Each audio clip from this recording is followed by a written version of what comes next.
Estamos gravando o segundo bloco da nossa aula do curso O Supremo Tribunal Federal e a Proteção aos Vulneráveis, projeto de comemoração pelos 5 anos do grupo de pesquisa Jurisprudência de Direitos Fundamentais. Vou reforçar o convite na aula de amanhã, comecinho da aula, para os alunos que têm interesse no mestrado, não pode perder a aula de amanhã, hein? Teremos um bate-papo aí, comemorando uma grande conquista, né? E com algumas orientações também sobre a trajetória acadêmica, né? Quais são aí as principais questões que vocês precisam observar quando vão prestar um processo seletivo, como funciona cada uma das fases. Vai ser um bate-papo bem produtivo, bem interessante e anunciando aí uma conquista significativa também.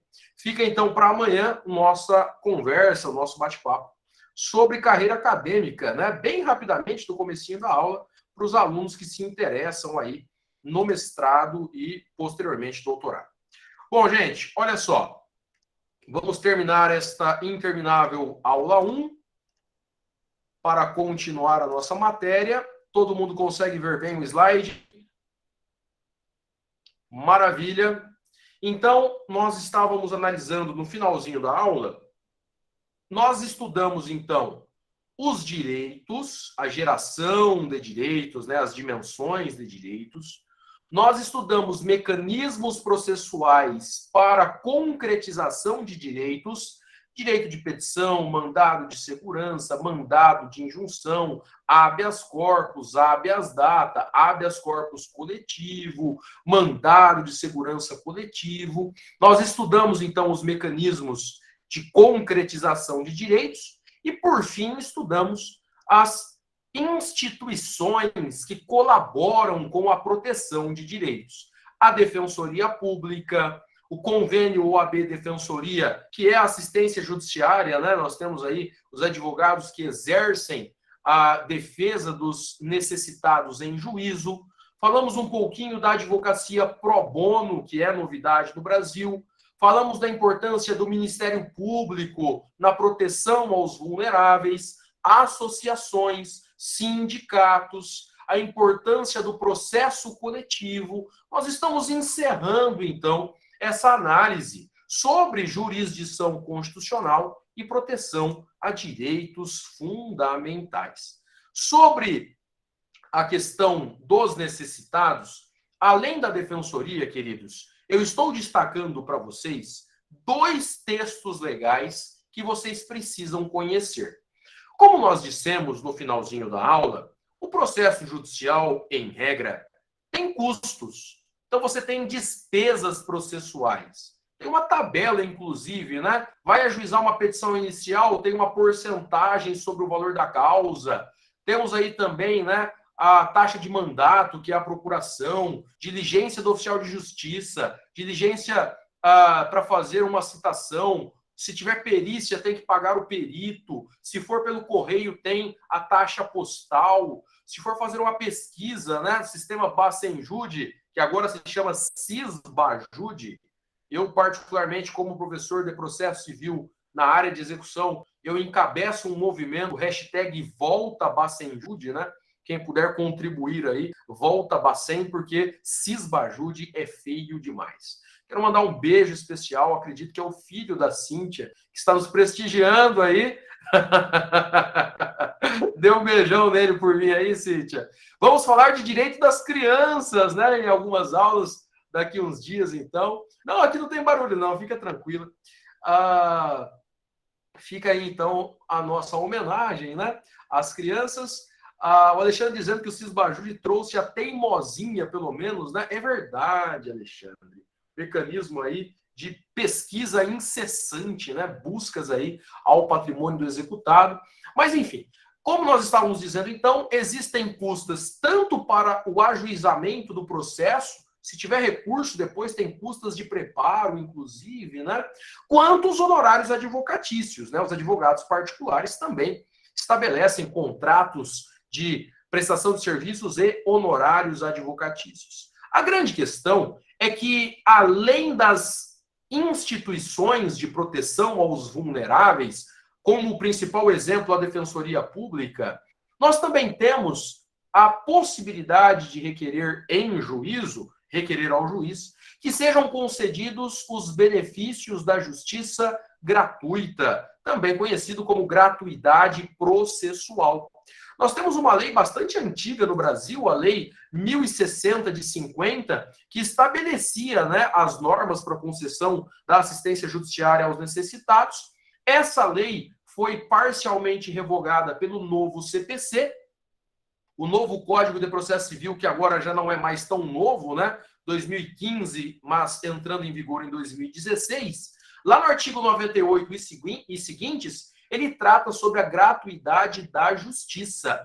Então, os hipossuficientes, os necessitados, necessitam fazer uma declaração de hipossuficiência. Então, geralmente é o próprio advogado que redige, né? Em que ele declara ao juiz que não tem condições econômicas de pagar as custas do processo sem prejuízo da sua sobrevivência, da sua subsistência e de sua família. Agora, atenção! De uns tempos para cá, crise econômica no Brasil, antigamente era só assinar a declaração de hipossuficiência, né? Hoje em dia, não. Tem juiz pedindo para ver, inclusive, extrato de cartão de crédito. Eu já vi até, né, conta de luz. Tá falando que não tem dinheiro? Quanto paga de luz? O quê? R$ 400 de conta de luz? Algo não está certo, né? Dá uma olhada lá no cartão, enfim, imposto de renda, né?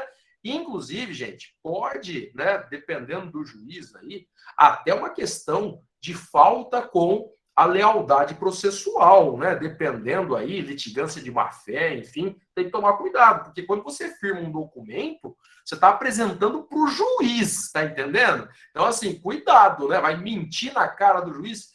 Eu não sei muito sobre a vida, mas eu sei que não é bom mentir para um juiz que tem poder, inclusive, para mandar prender você, né? Então, é melhor sempre estar com a verdade, né? Trabalhando de forma honesta. Mas, então, a legislação traz esses benefícios da justiça gratuita, da gratuidade da justiça. É bem verdade que isso pode ser concedido para todo o processo, ou para apenas um ato processual. Quando você estuda processo civil, agora não é apenas a Lei 1060 de 50, né? O Código de Processo Civil regulamenta a matéria no seu artigo 98. As pessoas, então, requerem que sejam concedidos os benefícios da justiça gratuita. Nós já tivemos alguns casos meio absurdos no Brasil, a exemplo, que eu me lembro agora, do jogador de futebol Leandro Damião. Leandro Damião era jogador aí da primeira divisão, jogou no Santos, Internacional, entrou com processo na justiça e pediu justiça gratuita. Se eu não me engano, teve um caso envolvendo o Marrone também, né? Pessoal que gosta aí, o Igor já está criticando o Leandro Damião, realmente não vivia um bom momento o Leandro Damião, nunca mais nem ouvi falar dele e tal. O Saulo dizendo que o Marrone pediu, mas ninguém ouviu o Marrone, porque ninguém ouve o Marrone. Que piada terrível, Saulo, mais uma vez. Mas, enfim, voltando aí ao que interessa, né? Voltando ao que interessa. Observe, então, a Lei 1060 de 50 e o Código de Processo Civil, lá no artigo 98 e seguintes. Muito bem. Olha só, gente. Alguns exemplos na prática, né? Prefeitura de São Paulo deve devolver objetos a moradores de rua e indenizá-los. Foi uma ação civil pública ajuizada pela Defensoria Pública de São Paulo. Ocorreu uma operação em 2017, né? E aí a Guarda Municipal, a Guarda Civil Metropolitana, né? Guarda Municipal, enfim, acabou apreendendo pertences de moradores de rua. Gente, são umas notícias assim que eu falo, não é possível uma coisa dessa, né? Pessoas morando em situação de rua já não tem quase nada, e aí, por uma ordem, né, da administração pública, acabam tirando os pertences de moradores de rua. A Defensoria Pública promoveu uma ação civil pública e conseguiu, além de uma indenização por danos morais coletivos, a devolução dos pertences aí das pessoas em situação de rua. O que mais, professor? Defensoria Pública de Goiás e Defensoria Pública da União propõe ação civil pública para que a União, Estado e município concedam um acolhimento adequado a indígenas venezuelanos em Goiânia. Olha só, a Defensoria Pública Brasileira tratando, né, trabalhando com casos envolvendo estrangeiros, às vezes até refugiados, né? Aqui foi uma ação conjunta da Defensoria Pública Estadual de Goiás com a Defensoria Pública da União para garantir acolhimento adequado a indígenas venezuelanos. Lembrando que tem um problema, hein, gente? Quando nós falamos de indígenas, tem uma questão envolvendo a língua. Você já imaginou você estar num país que você não conhece a língua? Que você não consegue se comunicar? Os venezuelanos, provavelmente, se falarem espanhol, até conseguem se virar aqui. Mas no Brasil, a gente tem recebido muitos refugiados, que são pessoas extremamente vulneráveis, porque não conseguem nem se comunicar. Já imaginou isso? Cair num país que você não consegue falar nada? Então, são pessoas em situação de extrema vulnerabilidade. Quando caem em grandes centros, principalmente as mulheres, né? Podem ser colocadas aí em exploração sexual, em questões gravíssimas, né? Acabam vivendo em condições aí desumanas, degradantes. E a Defensoria Pública garantindo condições mínimas, né? Lembrando que nós tivemos um problema muito sério do ponto de vista humanitário de países fechando fronteiras, né? Ao longo da pandemia. Então, você já imaginou você não ter acesso, né? Não conseguir entrar num país, ficar aí preso, né? Na verdade, eu ia falar perdido, mas preso aí por não conseguir nem se locomover de forma adequada. O que mais, professor? Encerrando, então, esse bloco de aula, vocês compreenderam que nós tivemos uma transição paradigmática do processo, né? O processo civil, que era pensado apenas para conflitos individuais, agora passa a atender também conflitos coletivos, difusos e até individuais homogêneos. A grande questão é que os conflitos individuais não deixaram de existir, continuam sendo a maior parte dos processos na justiça, mas ao lado dos processos com conflitos individuais, passou a coexistir, né? Passou também a conviver aí os processos coletivos, que às vezes acabam abrangendo um número considerável de pessoas. Bom, o que mais, professor? Percebemos, então, que além dessa transição processual, tivemos o surgimento de novos direitos de dimensão coletiva, falamos de meio ambiente, relações trabalhistas de massa, improbidade administrativa, direitos do consumidor, idosos, crianças, mulheres, LGBT, pessoas LGBTQIA+, deficientes, indígenas, população carcerária, pessoas em situação de rua. Nós começamos a trabalhar com novos direitos. Também temos aí mecanismos, né, o surgimento de novos mecanismos processuais de dimensão coletiva. Estou fazendo o fechamento da aula, então, né? Passamos a conviver com ação civil pública, ação popular. Ação popular já é mais antiga, né? Desde 1965. Ações coletivas de trabalho. Temos aqui uma atuação importante do MPT, Ministério Público do Trabalho, verificando, inclusive, as condições de trabalho, né? Porque muitas vezes temos ainda trabalho infantil no Brasil, temos ainda trabalho escravo, ou então em condições análogas a escravo, né? Percebam a importância das instituições funcionando, né? O MPT, que é uma área mais específica por ser trabalhista, o Ministério Público do Trabalho também tem uma missão fundamental. E aí, queridos, eu queria chegar nesse ponto. Além da ação civil pública, ação popular, ações coletivas trabalhistas, mandado de segurança coletivo, habeas corpus coletivo, mandado de injunção, como nós vimos, eu quero destacar, e aqui encaminhando para a reta final, as ações do controle concentrado de constitucionalidade. Estamos falando de jurisdição constitucional. E vamos agora abordar a importância das ações do controle concentrado. Até porque no nosso projeto, quase todas as decisões que serão estudadas são ADIs, ADCs, ADPFs ou ADOs. Tem um habeas corpus especificamente com relação ao aborto até terceiro mês de gestação, que é um caso à parte porque não tem eficácia erga omnes, mas quase todas as demais ações são ações do controle concentrado, né? ações diretas de inconstitucionalidade, ADI por omissão, ações declaratórias de constitucionalidade, ADPFs, né, arguição de descumprimento de preceito fundamental. E nós sabemos, então, que essas ações elas acabam criando uma nova realidade jurídica. O ministro Carlos Aires Brito, que era conhecido como ministro poeta, gosto muito do Carlos Aires Brito, né? Ele me ensinou hermenêutica, assisti uma aula num programa, acho que de mestrado do Mackenzie, passou no YouTube essa aula, que ele ensinava controle de constitucionalidade, de hermenêutica constitucional. Ele começava com um verso do Fernando Pessoa. Em homenagem ao ministro, nas minhas aulas de hermenêutica, eu cito esse verso nas aulas, né? Navegar é preciso, viver não é preciso. Quem foi meu aluno lembra disso.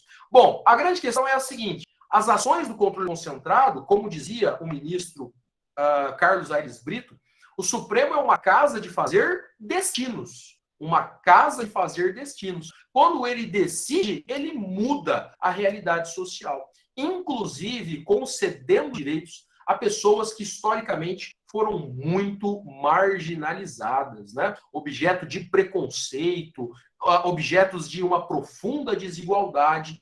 Então, nós vamos encaminhando a nossa aula para a atuação do Supremo nas ações do controle concentrado de constitucionalidade. Falamos também da importância das instituições na defesa dos direitos coletivos, especialmente Ministério Público e Defensoria Pública, mas também associações, sindicatos, OAB, partidos políticos. Lembra a questão da legítima defesa da honra no Tribunal do Júri, que nós estudamos na aula passada? Sabe quem promoveu essa ação? O PDT, um partido político. Um partido político levou a discussão ao Supremo. Então nós vamos começando a perceber, e aí nós temos alguns alunos que estudam muito direito eleitoral, que os partidos políticos, às vezes, são mais importantes no Supremo do que no Parlamento. Como assim, professor? Pensa comigo. Um partido de minoria, que politicamente nós chamamos de baixo clero, vai conseguir aprovar um projeto de lei? Sim ou não, rápido? Consegue mudar o destino de uma votação? Uma bancada pequena. A gente criou no Brasil o chamado Centrão. Se o partido não integra o Centrão, ele não consegue aprovar nada. Leiam um livro fantástico chamado Presidencialismo de Coalizão. Se não me engano, é Sérgio Abrantes o nome do autor. Presidencialismo de Coalizão. Faltou um azinho ali, né? Presidencialismo de coalizão. Você vai entender que no sistema atual, o executivo só governa se tiver o parlamento com ele. E aí surgem todas as negociatas, surgem os mensalões da vida, petrolões, enfim. Você vai entender um pouco da democracia brasileira. A grande questão é que o partido político hoje, se ele acerta uma ação no Supremo, você consegue entender que ele muda a realidade do país? Então perceba que, às vezes, a atuação do partido político é mais importante promovendo ações do controle concentrado do que debatendo o projeto de lei na Câmara. Ele nunca vai conseguir aprovar nada. Olha uma nova função. Tem uma entrevista do ministro Gilmar Mendes que ele parabeniza o partido Rede da Marina Silva. Porque o partido Rede tem uma assessoria jurídica que, quando coloca uma ADI no Supremo, quase sempre eles ganham. Então, eles monitoram algumas questões sociais importantes, levam o debate através da ação direta de inconstitucionalidade, ação declaratória, e o partido consegue muitas vitórias, muitas conquistas. Às vezes, o partido não consegue aprovar uma única lei, mas se ele conseguir aprovar, né, no Supremo uma decisão favorável, ele muda uma realidade. Então, percebam a importância da atuação dos partidos políticos no controle de constitucionalidade. Isso é algo que, geralmente, na graduação, você não se atenta, né? Os professores, muitas vezes, passam de uma forma muito breve, porque é muito conteúdo para pouca matéria. Mas vale a pena fazer uma pesquisa sobre ações julgadas pelo Supremo que foram promovidas por partidos políticos. Muito interessante essa nova forma de atuação. O que mais, professor? Agora sim. Agora chegamos na reta final, né? A consolidação da jurisdição constitucional no Brasil. Temos aí o Supremo Tribunal Federal, e se você foi meu aluno no primeiro ano, você sabe que essa estátua me incomoda severamente, né? Por dois motivos. Quais são eles?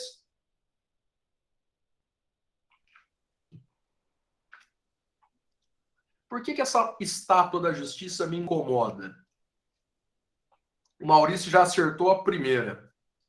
Porque ela está sentada, professor. Se a própria justiça sentou, é porque vai ser rápido ou vai demorar? Então, queridos, brincadeiras à parte, né? Eu preferia uma justiça de pé, né? De pé. E o segundo ponto é porque, muito bem, parabéns, Micaele, porque ela não tem a balança.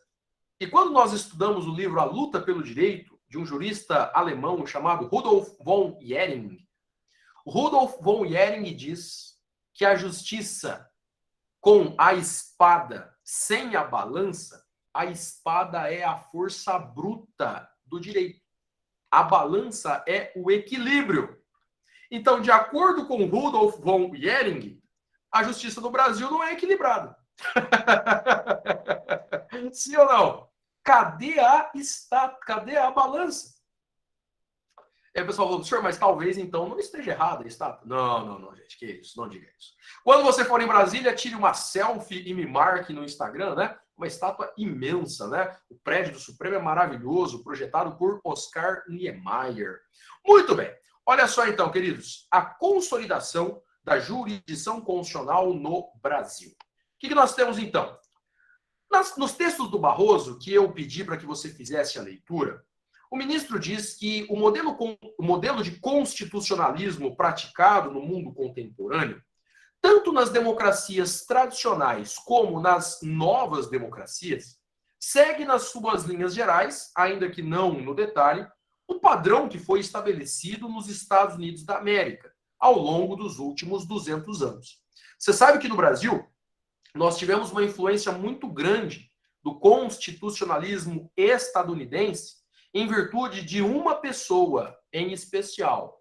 Quem lembra um brasileiro que foi muito importante para a República e gostava muito dos Estados Unidos? Vou dar uma dica para você gabaritar. Ele é conhecido como a Águia de Aia. A Águia de Aia. Quem lembra? Ô, louco, senhor. Aí fica difícil, hein? Ele era conhecido como um grande orador. Ninguém? Olha o Natan, Brasil, Maria Luísa. Parabéns, queridos. Rui Barbosa. Rui Barbosa era um grande admirador do direito americano. E nós tivemos uma influência muito grande. Vocês sabiam que o nosso país já se chamou Estados Unidos do Brasil, né? Sabiam disso? Estados Unidos do Brasil. Nós temos institutos, né, provenientes do direito americano, a exemplo do impeachment, que não tem nem tradução em direito no Brasil, né? Ninguém fala, a presidente Dilma foi objeto de um processo de impedimento. Ninguém fala isso, né? O presidente Collor sofreu um processo de impedimento. Não, impeachment. Aqui no Brasil, a gente abrasileirou o termo. O pessoal fala, o fulano foi impeachmentado. Quando não fala, é empichado, né? Que eu acho pior ainda. Mas, enfim, o Saulo está dizendo que tem um ótimo episódio sobre Rui Barbosa. Fala aí, Saulo, qual é esse episódio? Tem um texto fantástico do Rui Barbosa chamado Oração aos Moços. Oração aos Moços, vale a pena a leitura. Rui Barbosa foi um advogado extraordinário. Ele ganhou muitos habeas corpus no Supremo Tribunal Federal, né? Ele contribuiu com a chamada doutrina brasileira do habeas corpus. Vale muito. Ah, entendi. Ô, Saulo, tem razão. Salvo Melhor Juízo é um podcast. Falei, olha o Saulo, cara, que classe, hein? Salvo o Melhor Juízo, tem um episódio. Falei, olha isso, né? Não. Salvo o Melhor Juízo é o podcast, né? Podcast, muito bom, por sinal, fica a indicação. Não me recordo o número, vou ver aqui, o Saulo vai dar uma olhadinha lá. É um professor de História do Direito, né? Tiago, se eu não me engano, Saulo, confirma aí para mim. é um dos melhores podcasts que nós temos aí, né, sobre a área jurídica, tá bom? Vale a indicação, então, Salvo Melhor Juízo. Gosto muito do podcast. Inclusive, professor Tiago, é verdade, Saulo, tem razão. Tem razão. Tem umas questões da vida pessoal, né? Acabou perdendo a esposa, se não me engano. Uma situação complicadíssima, né? Minha solidariedade aí ao professor Tiago. Até o Gilmar Mendes já participou. Então, Alexandre, ele participou do Salvo Melhor Juízo de número 100, né? Vale muito a pena aí. É um dos melhores podcasts que nós temos. Gosto muito do professor Tiago. Não conheço pessoalmente, mas já trocamos mensagens por Twitter. Ok, Brasil. Filho, já trocamos mensagens por Twitter. Bom, o negócio é o seguinte. Eu falei, ô professor, tudo bem? Sou muito fã do seu trabalho. Ele falou, ô, Guaxir, muito obrigado. Foi isso, basicamente. Mas a questão é a seguinte, trocamos mensagens. O professor Medina me segue, pelo menos. Professor José Miguel Garcia Medina, processo civil, né? Muito bem. Voltando ao que interessa aqui, presta atenção. O Barroso, então, ele coloca que o modelo de constitucionalismo contemporâneo foi formatado nos Estados Unidos com 4 ideias principais. Supremacia da Constituição, e nós estudamos isso, né, em aulas passadas, quando falamos do caso Marbury versus Madison, a decisão de Joe Marshall. Inclusive, está vinculado à ideia 2, então a Constituição é a norma mais importante. Depois nós tivemos o controle de constitucionalidade, que nos Estados Unidos foi pensado de uma forma e na Europa foi pensado de outra forma, né? Na Europa nós temos o modelo austríaco, principalmente capitaneado por Hans Kelsen, né? A ideia de um tribunal constitucional. Muito interessante direito comparado, gente. Quando vocês estudam o direito na França, não sei se vocês sabem, mas o controle de constitucionalidade francês é feito por um conselho político. Muito diferente do que nós temos no Brasil. Vale a pena conhecer aí os modelos, né, de constitucionalismo que temos no mundo. Bom, então, supremacia da Constituição, controle de constitucionalidade, supremacia judicial. Esse é um ponto muito interessante. Como assim, professor? No modelo constitucional, quem deve ter a última palavra? O Supremo traz essa ideia como monopólio da última palavra. Nós entendemos que deve ser o Tribunal Constitucional. No Brasil é assim? Mais ou menos, mais ou menos. É mais peronomútil, né? Vou te dar um exemplo. Caso vaquejada. O Supremo tem uma jurisprudência sólida, favorável ao direito dos animais. Barra do Boi, Santa Catarina, Rinha de Galo, Rio de Janeiro, vaquejada, Ceará. Nessas 3 decisões, o Supremo disse que as práticas contrárias à dignidade animal são inconstitucionais. Muito bem, professor. Então, não pode ter vaquejada no Brasil, certo? Quem pode me auxiliar rapidamente? O Supremo disse que a vaquejada é inconstitucional. O que aconteceu 9 meses depois? Quem sabe? Vai, Brasil! 7 meses depois ou 9 meses depois? Isso, Maria Luísa, mas foi quase. Tem um pequeno detalhezinho aí. O Congresso não aprovou simplesmente uma lei. Parabéns, Richard. O Congresso aprovou uma emenda constitucional autorizando a vaquejada. Não, senhor, peraí, não entendi. O senhor disse que a vaquejada foi julgada inconstitucional pelo Supremo. Isso, 6-5. 7 ou 9 meses depois, o Congresso criou uma PEC, uma proposta de emenda constitucional, e aprovou a proposta. E hoje, a vaquejada é permitida. Ok, Brasil. Isso é tratado pela doutrina constitucional. Quem sabe? 2 palavras. Vou dar a primeira. Alguém? Efeito backlash. Parabéns, Maria Luísa. É isso aí. Essa reação política à decisão judicial. Quantos temas interessantes para vocês estudarem, hein, queridos? E deixa eu só te dar um toque. As nossas aulas, nós falamos de muitos temas, você já percebeu isso?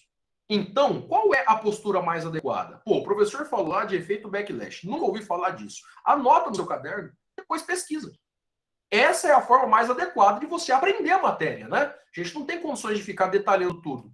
Então, quando você for estudar efeito backlash, você vai estudar também uma ideia chamada de normas constitucionais inconstitucionais. Tem um professor chamado Otto Bischoff, professor alemão. Normas constitucionais inconstitucionais. É possível que uma norma constitucional seja inconstitucional? A resposta adequada é: se a norma for originária, não. Se ela for derivada, sim. Pode ter uma emenda constitucional inconstitucional. Pode ter. Pode ter. Tudo bem? Então a gente está discutindo aí, né, se essa emenda ela é constitucional ou não. Tudo isso para definir quem tem a última palavra. O efeito backlash é exatamente nesse ponto. É uma reação política a decisões do judiciário. Você percebe que no Brasil, eu vou te indicar livros muito bons sobre isso, nós temos uma batalha entre os poderes. O professor Oscar Vilhena fala muito sobre isso, né? Uma batalha entre os poderes. É quase que um cabo de guerra. Eu lembro disso quando nós tivemos aquela questão do Renan Calheiros, que o oficial de justiça foi levar uma ordem do Supremo. Vocês lembram desse episódio, gente? Só do Brasil. O oficial de justiça foi cumprir uma ordem do Supremo Tribunal Federal. O Renan Calheiros era presidente do Senado. Sabe o que ele fez? Ele sumiu. Falou, não autorizo a entrada do oficial de justiça. O quê? Não aceitou. Não aceitou. Como a gente está tendo uma série de discussões aí, a gente chegou ao ponto de ter uma manifestação do presidente da República falando especificamente de 2 ministros, Alexandre de Moraes e Barroso. Complicado, né? Complicado. São questões da democracia importantes para serem refletidas. Olha só, queridos, nós temos então supremacia da Constituição, controle de constitucionalidade, supremacia judicial, porque no modelo constitucional adotado, o Supremo é considerado o guardião da Constituição. Por isso que dizem, né, tem até uma expressão que eu não gosto muito, mas dizem que o Supremo tem o direito de errar por último. Já ouviram isso? Tem o Supremo de errar por último, né? O direito de errar por último. Mas a bem da verdade é que o Supremo deve ser, né, a última trincheira da democracia. Ele determina o que pode, o que não pode, de acordo com a Constituição. Agora, aí você me pergunta, professor, o Congresso Nacional pode legislar contrário a uma decisão do Supremo? Essa é uma questão muito interessante. Vou de novo. O Congresso Nacional pode fazer uma PEC, uma proposta de emenda constitucional, contrária a uma decisão do Supremo? Vocês entenderam a pergunta? O Supremo decidiu de um jeito, o Congresso vai lá e legisla de outro. É possível isso? Do ponto de vista constitucional? A resposta é calma, pequeno gafanhoto. Eu preciso analisar o conteúdo dessa norma. Se a emenda constitucional violar direitos fundamentais, a resposta é não. Se a PEC viola cláusula pétrea, ela é inconstitucional. Ponto final. Mas se ela não viola, o Supremo pode ter que se curvar ao Congresso. Sabe por quê? Um artigo que a gente estudou na aula passada ou anterior. Artigo 1º. Anote aí.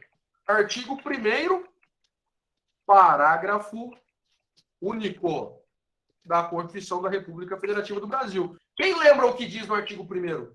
Parágrafo único. Vou começar e você termina. Todo o poder emana do povo. Parabéns, Natan. Que o exerce diretamente ou através de representantes eleitos nos termos dessa Constituição. Aqui nós temos o princípio, anote aí, princípio da soberania popular.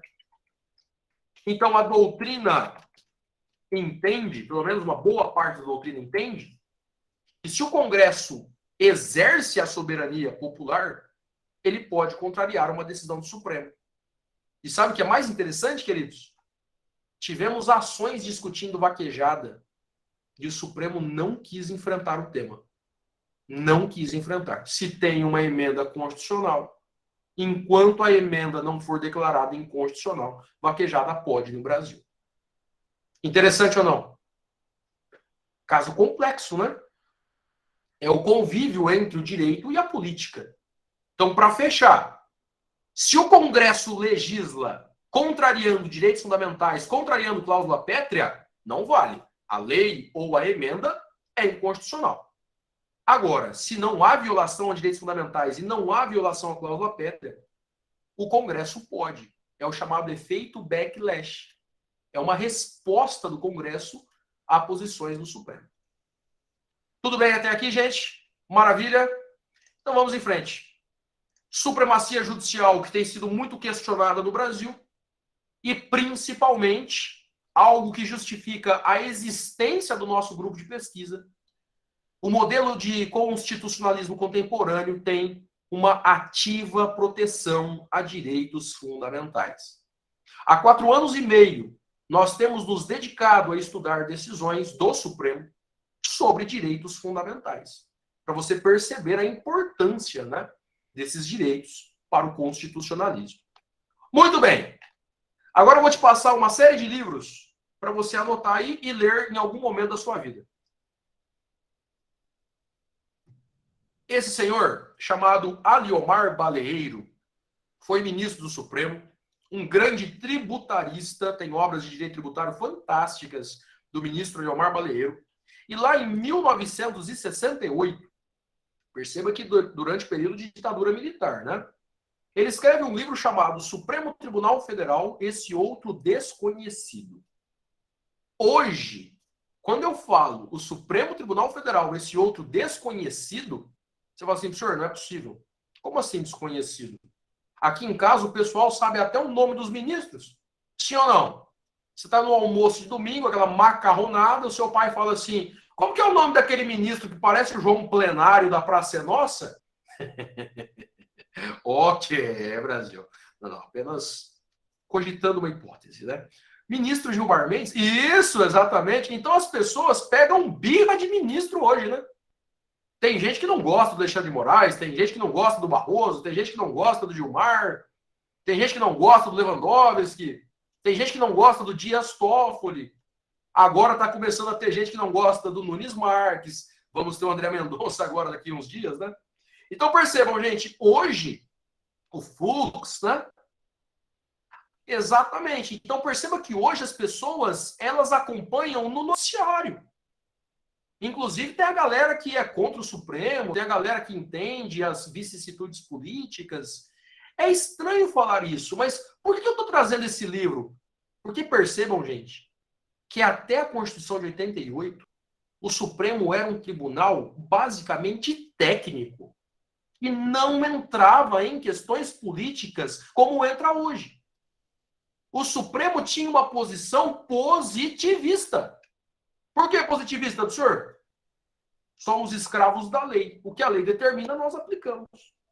E por que o Supremo não era tão importante assim, gente? Em 68, nós estávamos na transição ali, né? Teve uma Constituição em 67, depois outra em 69, ou seja, muda de Constituição ao bel prazer do Congresso. Lembra que em 60 ainda, nós temos um direito muito centrado no Código Civil. A Constituição ainda não tem essa posição de destaque, né? Isso, Saulo. O Saulo está lembrando de uma ideia histórica aqui, né? O Supremo, quando nasce no Brasil, gente, nós vamos falar disso daqui a pouquinho, ele era um anexo do prédio do Senado Federal. Era um anexo do Senado. Para você ter uma ideia da importância que o imperador conferia ao Supremo, na inauguração do Supremo, o imperador não foi. Como assim, senhor? Era um evento que, para o imperador, tem poder moderador aqui, entendeu? Abre o tribunal lá e pronto. Então perceba que o Supremo ele nasce como um tribunal desprestigiado. Nós tínhamos os tribunais de relação, teve desembargador que não quis vir para o Supremo. Era melhor ser desembargador. Era melhor ser juiz. Porque o Supremo não tinha a importância que tem hoje. Então eu estou tentando fazer você entender que esses movimentos de ativismo judicial, de supremacia judicial, e isso é depois de 88, especialmente depois do ano 2000. A gente está tratando de temas aqui muito atuais, muito recentes. A Mariana dizendo que a família dela não gosta do Supremo porque estão mais alinhados ao presidente da República. Para não ficar ninguém triste comigo, vou evitar termos polêmicos, mas todo mundo entendeu. Muito bem, avançando. Olha só, então, Supremo Tribunal Federal, esse outro desconhecido. Aí nós evoluímos e o ministro Eros Grau escreve um livro mais recentemente, que eu recomendo a leitura, Por que Tenho Medo dos Juízes? Ele que é ministro do Supremo, né, foi ministro, era juiz. Professor Eros Grau, da USP, né, Universidade de São Paulo, por que tenho medo dos juízes? Aqui ele está criticando a interpretação criativa, interpretação e aplicação do direito e dos princípios. O Saulo está lembrando que a Toledo vendeu um fórum jurídico com o Eros Grau como uma grande novidade, né? Vai vir um ministro do Supremo. O ministro Eros Grau sofreu um acidente doméstico e desmarcou, né? Infelizmente não pôde vir. Triste, né? Triste demais. Bom, mas fora isso, olha só como que muda, né? A atuação do Supremo ficou tão incisiva, tão presente no nosso dia a dia, que hoje é difícil você abrir o jornal, assistir o noticiário e não ter alguma coisa do Supremo. Sim ou não? As pessoas têm acompanhado os julgamentos do Supremo na TV Justiça quase que torcendo para um lado ou para o outro, né? Quando teve a questão do presidente Lula, quantas pessoas não ficaram lá, né? Pipoca e Coca-Cola, esperando para ver o resultado. Então, hoje nós temos quase que uma onipresença do Supremo nas questões sociais. Então, fica a indicação, por que tenho medo dos juízes? A principal crítica é que quando você sai do texto da lei e passa a julgar com base em princípios, a segurança jurídica fica comprometida. Às vezes você não tem a impressão que o juiz decide primeiro para que lado vai e depois fundamenta? Tem princípio para tudo. Tem princípio para tudo. Estão falando até em panprincipialismo, né? O professor Lênio Streck é um grande crítico dessa realidade. A Adriele está dizendo que o caso da Boate Kiss de hoje, por exemplo, todo mundo por dentro, todas as redes sociais, inclusive já tem decisão do Supremo sobre o caso Boate Kiss, viu, Adriele? E eu fico me perguntando, com todo respeito à Suprema Corte, se fosse um júri aqui em Araçatuba, se o advogado ia conseguir chegar no Supremo com essa velocidade. Sim ou não? Decisão do Tribunal do Júri é decisão de primeira instância. Teoricamente tem TJ, STJ, STF. Já teve a sentença e depois a decisão do Supremo. Que coisa, não? Isso que é justiça célere, né? Muito bem. Tainá dizendo que hoje o Fux está sendo massacrado no Twitter. Inclusive, tem ministros que têm Twitter. Recomendo o ministro Luiz Roberto Barroso, que às sextas-feiras dá dicas de leitura, poesia e música. Inclusive, teve uma das sextas-feiras que ele indicou Marília Mendonça. Antes dela falecer, né? Então, percebam, queridos. Hoje nós temos aí, né? Temos todo essa atenção ao Supremo Tribunal Federal. Eu recomendo, para que vocês se interem mais dessa matéria, um artigo do professor Oscar Vilhena, da FGV, chamado Supremocracia. Ele fala que o Supremo tem uma atuação tão presente na sociedade que nós não vivemos mais uma democracia, nós vivemos uma supremocracia. A vontade não é mais do legislador e do povo, a vontade é do tribunal. Recomendação de leitura do primeiro ano, exatamente, Adriane. E o professor Oscar Vilhena, ele escreve 10 anos depois o livro A Batalha dos Poderes, que ele vai dizer como se desenvolveu como se desenvolveram, né, as ações do Supremo depois do artigo Supremocracia. Porque quando ele escreveu Supremocracia, o Supremo não tinha decisões tão ativistas como tem hoje, né? Nós temos um tribunal que cria crime, que instaura inquérito das fake news, a criminalização da homofobia e transfobia.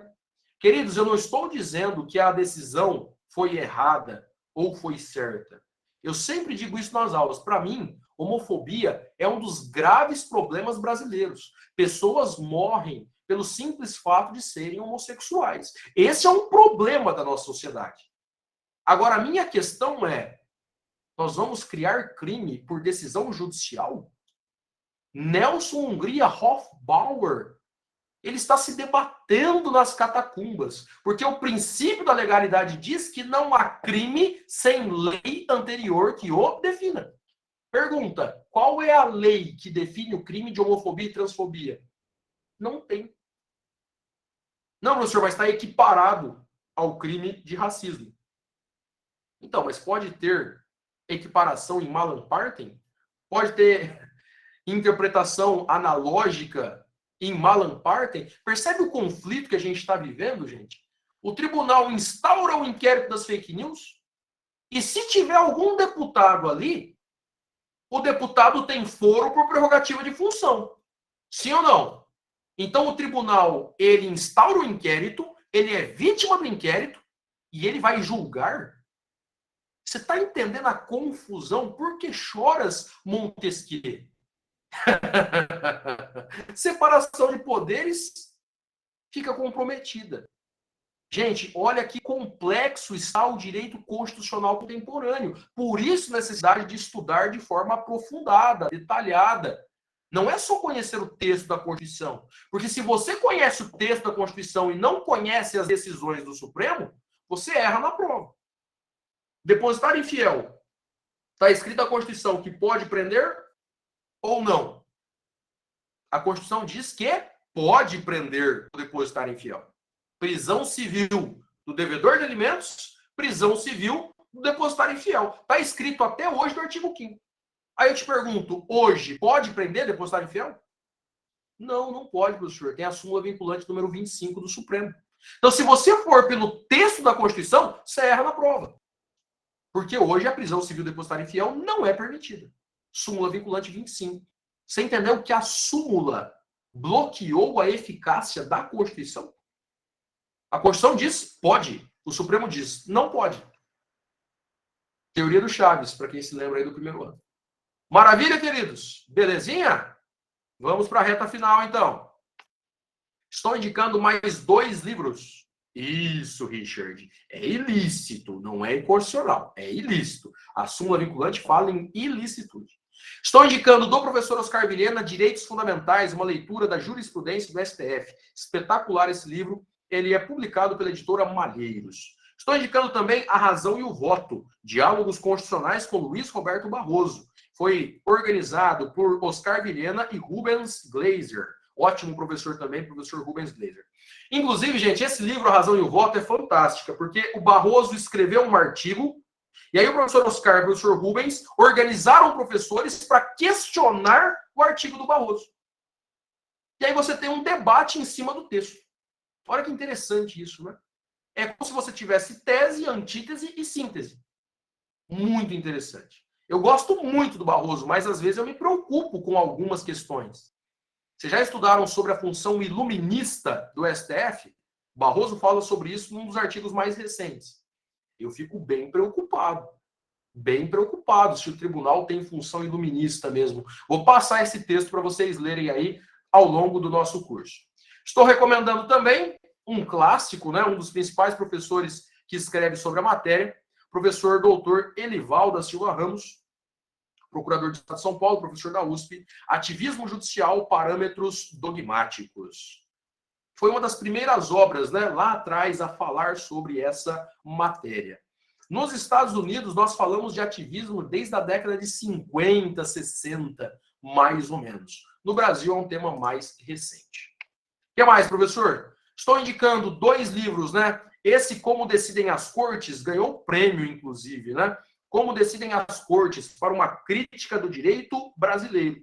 Professor José Rodrigo Rodrigues, publicada pela editora FGV. Estou indicando também Argumentação Constitucional, um estudo sobre a deliberação dos tribunais constitucionais. André Rufino do Vale. Excelente, né? Direito comparado com a Espanha, inclusive. São 2 livros que foram premiados. Professor, esses livros são livros para um pensamento crítico. São livros que vão tirar você da sua zona de conforto. Aqui você não vai aprender o que diz a Constituição, você vai aprender a raciocinar o direito. É uma questão aqui mais profunda, né? Vale muito a pena aí. Inclusive, o pessoal da UEMP, né? Como Decidem as Cortes, foi o livro que eu estudei quando fui prestar o mestrado na UEMP. Um dos livros, né? A biografia do mestrado é bem extensa. O que mais, professor? Estou indicando Supremacia Judicial versus Diálogos Constitucionais, professor Rodrigo Brandão. Eu gosto muito, queridos, da Escola de Direito Constitucional da UERJ, a Estadual do Rio de Janeiro. Rodrigo Brandão é um professor espetacular, vale muito a leitura. Um outro livro bastante recente, o STF na Política e a Política no STF, Poderes, Pactos e Impactos para a Democracia, do professor Fabrício Lunardi. Muito bem, fora todos esses livros que você anotou, estou indicando também, muita gente não conhece, vale muito a pena, um projeto da FGV chamado História Oral do STF, de 88 a 2013. É uma série de documentários com entrevistas aos ministros do Supremo. Vale muito a pena, queridos, para conhecer a história do tribunal, conhecer a história dos ministros, né? Tenha os vídeos, os áudios, História Oral do STF, um projeto da FGV. Esse que está na tela é o ministro Sepúlveda Pertence. Atenção, Saulo, se você está aí, meu querido, tinha uma piada interna no Supremo, né? De quem é esse processo? A Sepúlveda Pertence. Entenderam? Sepúlveda Pertence. Meu Deus do céu. Não faça isso. Não faça isso. Ó, o Fábio tá rindo lá. Foi boa, vai. O pessoal me critica aí, mas eu sei que vocês dão risada. Muito bem! É uma linha de humor pelo absurdo, né? Você ouve e fala assim, não. Ele não disse isso, pelo amor de Deus. Muito bem, gente. A Sepúlveda Pertence. Bom, o negócio é o seguinte, avançando, quem me contou foi o professor Barilli.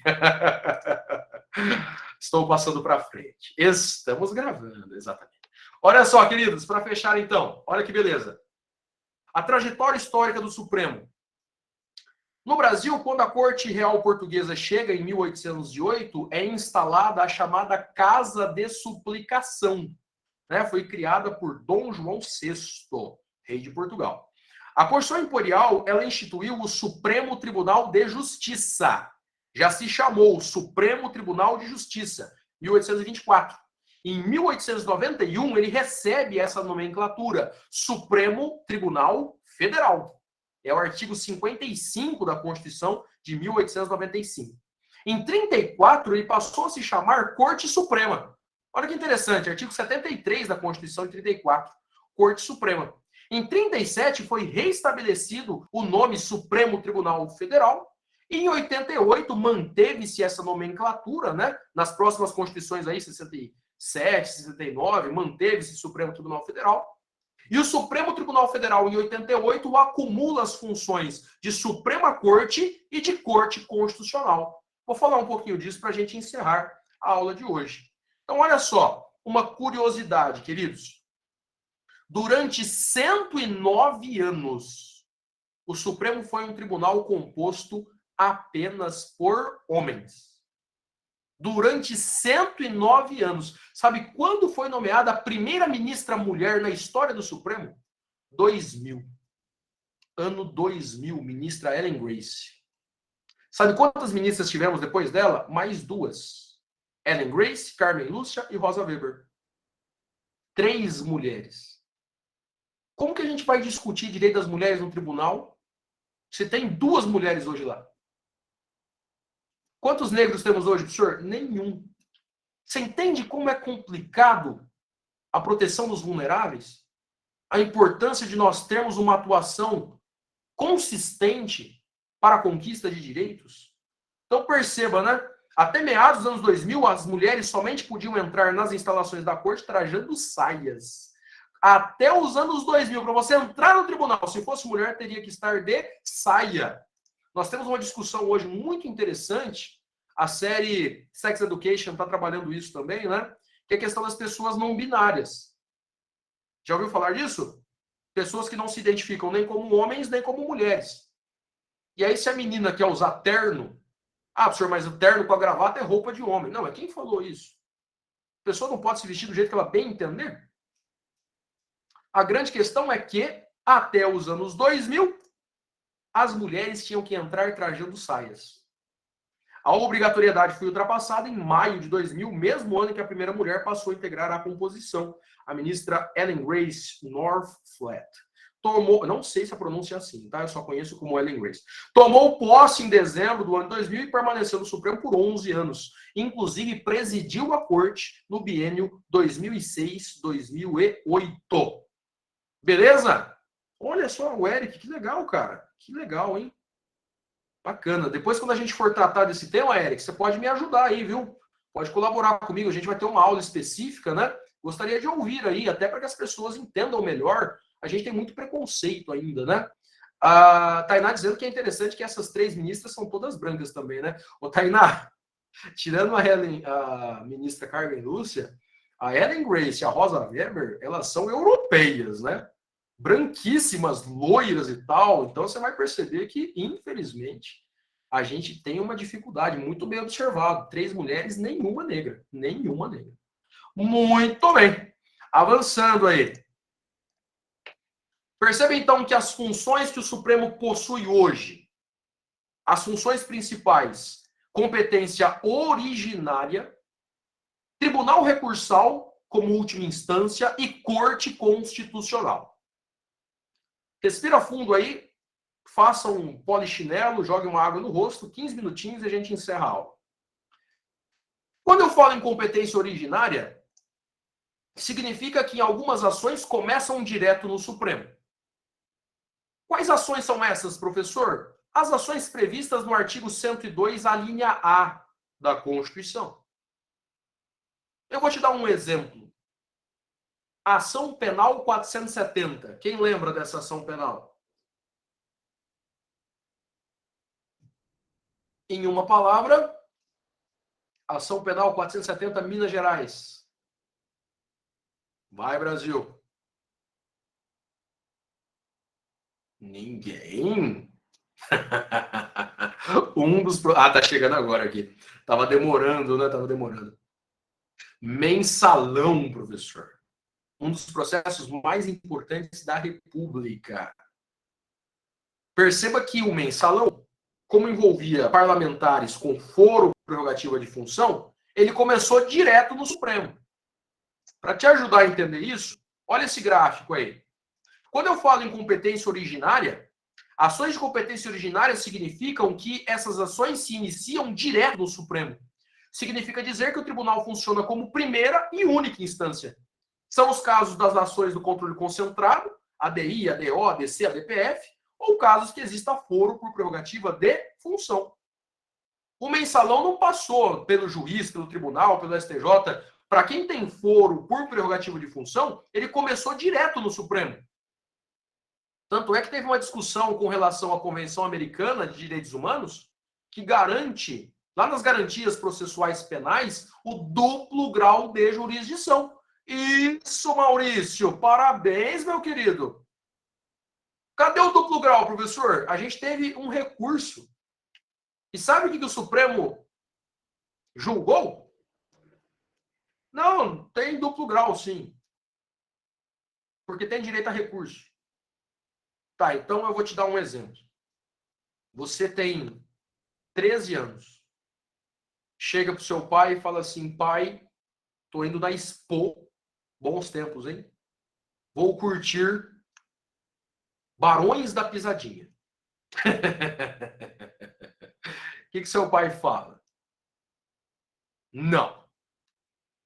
Aí eu te pergunto, se você disser, pai, gostaria que o senhor reconsiderasse a sua decisão. O que ele vai falar? Você não entendeu o não a primeira vez? Por que eu estou te fazendo esse exemplo? qual a chance do órgão que julgou mudar de ideia? É para isso que existe duplo grau de jurisdição, para você levar para outra instância. Essa é uma questão muito polêmica, porque lá no artigo 8º, se eu não me engano, acho que a linha H, 8.2, a linha H, se eu não me engano, as garantias processuais penais, a Convenção Americana, que é lei brasileira, hein, supralegal, ela garante duplo grau de jurisdição. E as ações originárias do Supremo não têm duplo grau de jurisdição. Essa é uma questão bem interessante de direitos humanos. Muito bem. Competência originária você já entendeu. O processo começa direto no tribunal. Todo mundo junto? Manda um ok aí rapidinho. Maravilha. Quando nós falamos em competência recursal, dá uma olhadinha nesse gráfico. O processo pode começar com o juiz em primeira instância, recurso, geralmente apelação para o tribunal. Do tribunal ele pode ir direto para o Supremo por recurso extraordinário ou ele pode ir para o STJ por recurso especial. Ou os dois, né? O que define STJ e STF, grava isso, não esqueça nunca mais.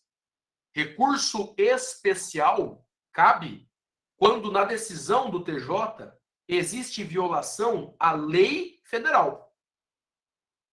O desembargador decidiu e ele contrariou o Código Penal. Ele contrariou o Código de Processo Civil. Ele contrariou o Código de Processo Penal. Cabe recurso especial ao STJ, que é o guardião da lei federal, para unificar o entendimento da lei federal. Recurso especial. E recurso extraordinário, professor? Quando o tribunal decide contrário à Constituição. O que define o RESP, recurso especial, é ofensa à lei federal. O que define o recurso extraordinário é ofensa à Constituição. Pergunta. Aqui é para ver se você está acordado ainda.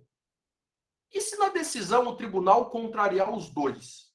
Lei federal e Constituição. Cabe RESP ou RE? Cabe recurso especial ou recurso extraordinário? Se contrariar os dois. Vai, Brasil.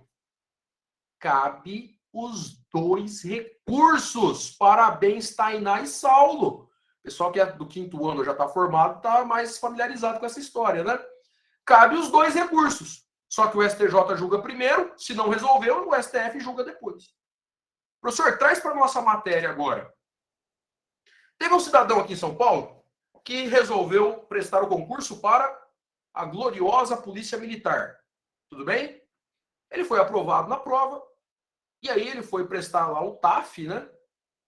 E observaram que na panturrilha ele tinha uma mancha que na verdade era uma tatuagem. Sabe o que aconteceu com ele? Foi desclassificado do concurso, porque o edital do concurso previa que PM não pode ter tatuagem. Ele entra com mandado de segurança em primeira instância, recorre para o TJ e chega no STF através de um recurso extraordinário. Tá entendendo como que o Supremo julga? O processo estava aqui embaixo. É a mesma história do habeas corpus até o 3º mês de gestação. Nós vamos estudar isso. O processo crime começou com o juiz, lá no Rio de Janeiro, foi para o TJ Rio, depois STJ, depois STF. Tribunal funcionando como tribunal recursal. O principal aqui para nós é recurso especial. Ou recurso em habeas corpus, recurso em mandado de segurança. A ação começa, ela se origina nas instâncias inferiores. E elas chegam no Supremo através de recurso. Todo mundo junto até aqui? No nosso curso, nós vamos estudar apenas um caso, se eu não me engano, que é do aborto até o 3º mês de gestação. Lembrando que, nesse caso, então, o principal é o recurso extraordinário, mas pode chegar recurso em habeas corpus, pode chegar recurso em mandado de segurança. Tudo isso você vai dar uma olhadinha no artigo 102. Olha lá, então, gente. O Supremo tem competência para julgar ações originárias. Exemplo, professor, o mensalão. Ação penal 470. Ok? Imagine que o Supremo tenha que julgar um processo contra o presidente da República. Vai ser uma ação originária. Começa direto no Supremo. O Supremo pode julgar também habeas corpus, mandado de segurança, mandado de injunção e seus respectivos recursos. O Supremo também julga recurso extraordinário, que é essa lógica que nós vimos aqui atrás. Supremo julga ADI, ADO, ADC e ADPF, que são as ações do controle concentrado. As ações do controle concentrado de constitucionalidade. E o Supremo também julga reclamação constitucional. Quando existe contrariedade à autoridade do Supremo. Então, o Supremo tem uma súmula vinculante. Não pode mais prender depositário infiel. Eu entro com uma ação em Araçatuba, o juiz manda prender o depositário infiel. Cabe reclamação constitucional. Por quê, professor? Porque o juiz está contrariando uma súmula do Supremo. Deixa eu só te dar um toque para você ficar aliviado. É muita informação, filho. Você vai estudar isso na graduação pelo menos um ano, né? Terceiro ano aí, controle de constitucionalidade. Então, aqui é só para você ter uma visão geral, tá? Fica tranquilo, só para você ter uma visão geral. Para quem já estudou, é uma rápida revisão. Mas é muita matéria, né? Controle de constitucionalidade é uma das partes mais complexas do direito constitucional. Então, tenha paciência. Aqui é só para você entender onde nós estamos. Porque nós vamos falar de RE, nós vamos falar de ADI, vamos falar de ADPF. Você tem que entender de onde veio isso, né? E aí, então, eu coloquei o texto da Constituição aqui para vocês. Depois você vai abrir em casa e ler todos os incisos, né? Para você saber das competências do Supremo, o artigo 102 fala que o Supremo é o guardião da Constituição. E ele vai no inciso 1, né? Processar e julgar. Tinha falado da linha A, é inciso 1, desculpem. Processar e julgar originalmente. Aí tem a linha da A até o R. A, B, C, D, E, F, G. Até o R. O Supremo julga originariamente. No inciso 2, ele julga em recurso ordinário, da letra A e B. E no inciso 3, recurso extraordinário. Então, para você entender tudo isso que está nesse slide, você tem que ler o artigo 102 na íntegra. Ação originária, você já entendeu que o processo começa no Supremo. Recurso ordinário aqui, habeas corpus, mandado de segurança, né? E recurso extraordinário, aquela outra lógica que o processo começa em primeira instância, geralmente, e chega no Supremo através de recursos. No controle de constitucionalidade, estamos encerrando, gente. Faltam 2 slides. Você sabe que o Supremo acumula funções. É o modelo americano e o modelo europeu juntos. O modelo americano, a eficácia é interpartes. O que significa interpartes, professor? Vale só para aquele caso concreto. O modelo europeu, a eficácia é erga omnes. O que significa erga omnes, professor? Aquela decisão vale para todos. Grava essa ideia rapidamente. Para quem não sabe, né? Eu acho que a maioria já sabe, mas para quem não sabe, quando o Supremo julga em controle concentrado de constitucionalidade, exemplo, ADI, ADC, ADO, ADPF, a decisão vale para todos. Se quiser anotar no caderno, anote assim. Quando o STF exerce o controle concentrado de constitucionalidade, vírgula, julgando ADI, ADC, ADO ou ADPF, a decisão vale para todos. Eficácia erga omnes.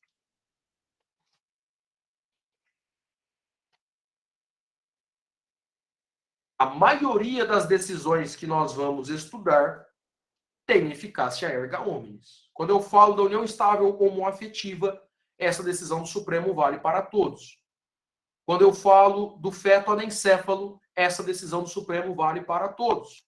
Quando eu falo das cotas para negros em universidades, essa decisão do Supremo vale para todos.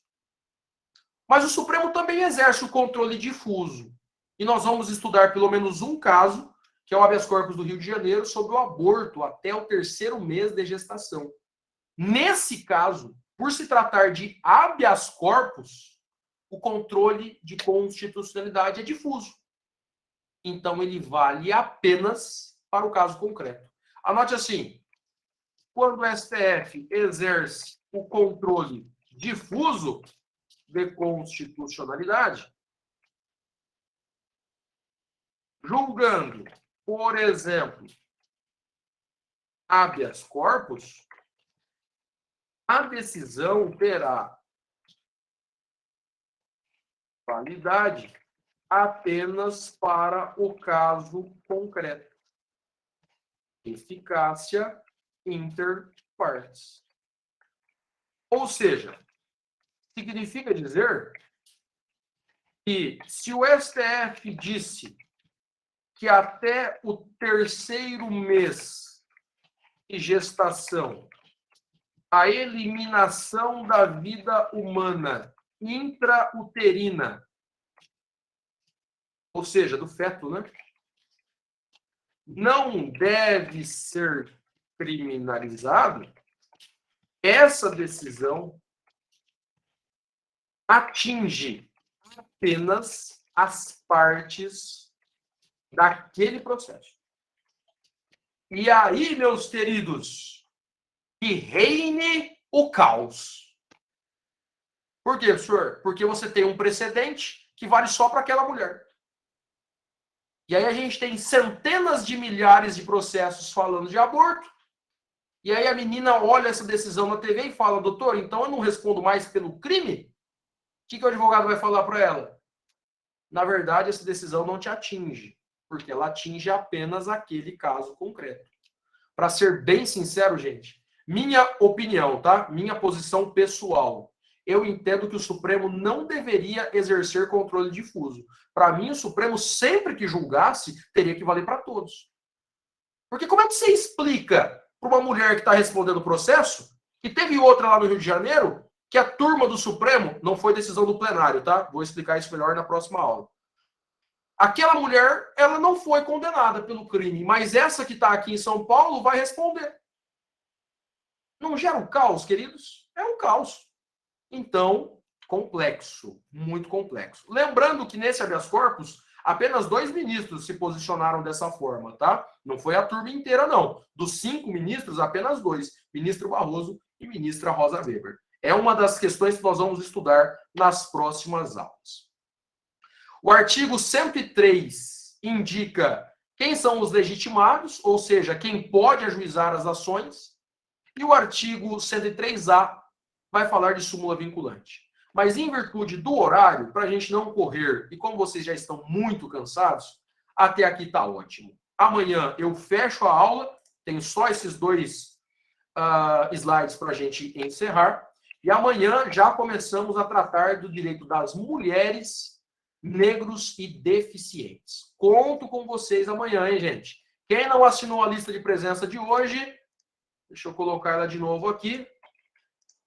Só lembrando, se vocês puderem, leiam a decisão da ADC 19 e leiam também o relatório da Comissão Interamericana de Direitos Humanos no caso Maria da Penha. Amanhã a gente começa falando sobre isso com o direito das mulheres. Muito obrigado pela presença de todos, pela participação. Um grande abraço, bom descanso e até amanhã. Valeu, gente. Um abraço. Tchau, tchau. Valeu, Cíntia. Valeu, Fábio. Boa noite, Maria Luísa, Richard, Saulo, Tainá, Eric, Maurício. Valeu, queridos. Jennifer, Lucas, Adriele, Isabela. Muito bem. Um abraço e tchau, tchau.